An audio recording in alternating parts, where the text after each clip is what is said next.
ওনার 2 নাম্বারই করলাম ওর সাথে। আসার কথা ছিল এই লাইনে, হয়তো আইলো অন্য লাইনে। দাঁড়াও যাও না। সিঁড়ি এই যে দেখুন, উনি অল্পের জন্য, কয়েক সেকেন্ডের জন্য উনি ট্রেনের নিচে পড়ে নাই। সিঁড়ি অল্প একটুর জন্য এই যে সবাই টান দেয় ওনাকে বাঁচাইছে। এখনই গেছিল গা, এখনই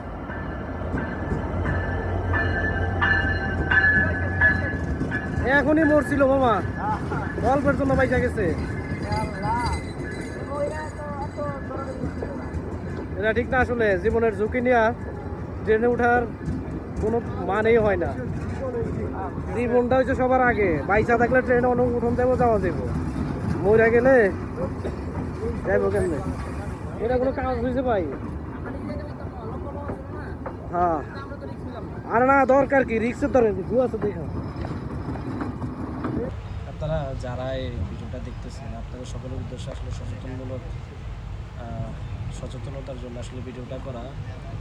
এই যে একটু আগে আপনারা দেখতে পাচ্ছেন যে এটা মহিলা, উনি ট্রেনে অল্পের জন্য অ্যাক্সিডেন্ট হয়নি।